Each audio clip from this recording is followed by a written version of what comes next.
4 millions, c'est le nombre de plantes qui seront distribuées au Cameroun par la Société de développement du cacao. Ces plantes résistantes aux attaques des insectes vont permettre aux producteurs de se remettre en selle en augmentant la production nationale.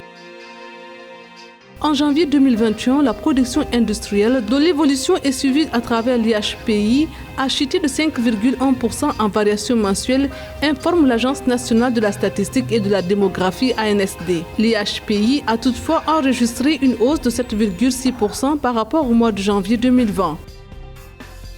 La filiale Aura Group affiche un total bilan de plus de 3 268,2 milliards de francs CFA en 2020, soit une progression de 24% par rapport à l'année précédente. Les dépôts de la clientèle de l'ensemble du réseau s'élèvent à 2 124 milliards de francs CFA et les créances à la clientèle à 1 584,8 milliards de francs CFA.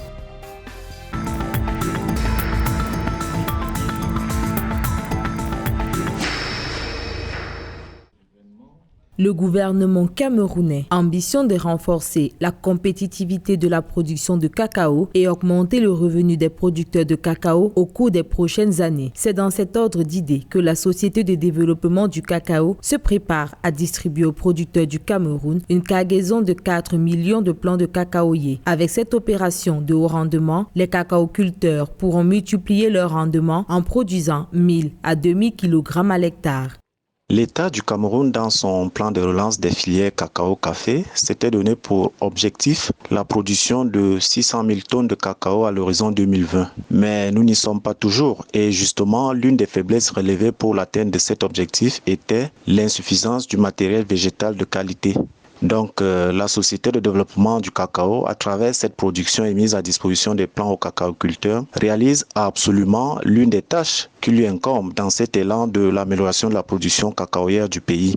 Cet apport de la SODECAO devrait permettre de régénérer les plantations vieillissantes, de créer de nouvelles plantations dans les bassins de production du Cameroun. Des actions qui, selon les acteurs du dit secteur, devront d'ici 2 ans induire l'augmentation de la production nationale, influencer positivement le secteur de la transformation.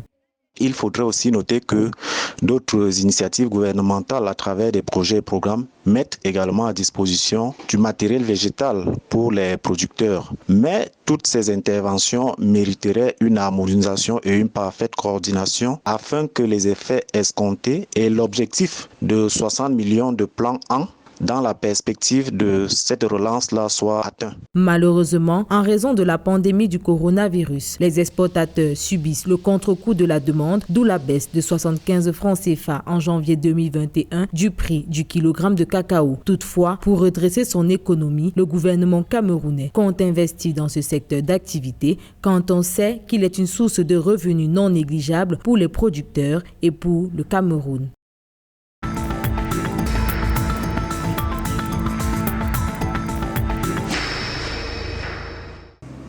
En janvier 2021, la production industrielle au Sénégal a connu une chute de 5,1% en variation mensuelle. Selon l'Agence nationale de la statistique et de la démographie, ANSD, cette contre-performance du secteur industriel est imputable essentiellement au ralentissement des productions des industries extractives, moins 14,7%, des produits manufacturiers, moins 4,3%, et d'électricité et gaz, moins 3,2%. Par ailleurs, l'indice harmonisé de la production industrielle a enregistré une hausse de 7,6% par rapport au mois de janvier 2020. À noter que la production brute d'électricité de la Société nationale d'électricité Sénélec s'est amoindrie de 5,7% au mois de janvier 2021 par rapport au mois précédent.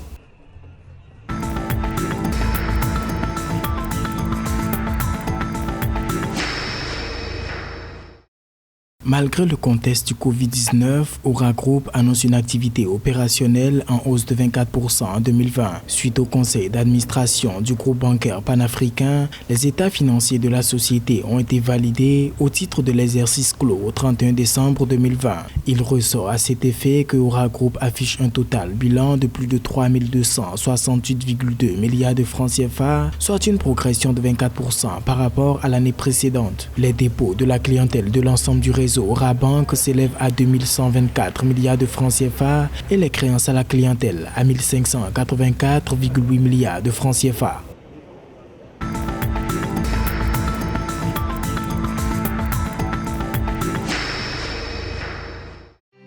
Au Mali, le ministère des Mines, de l'Énergie et de l'Eau a tenu une conférence de presse ce jeudi 15 avril 2021. L'objectif est de faire le point sur les problèmes et les solutions envisageables face au délestage que les populations rencontrent depuis des années. Selon les autorités, le pays ressent un besoin d'investir 2300 milliards de francs CFA pour ne plus rencontrer de problèmes de délestage. En effet, le Mali est servi en électricité par 3 principales sources qui sont entre autres les centrales hydroélectriques, les centrales thermiques et surtout le WAP, qui est un système d'échange d'énergie sous-régional qui offre la possibilité d'acheter de l'énergie avec les pays voisins.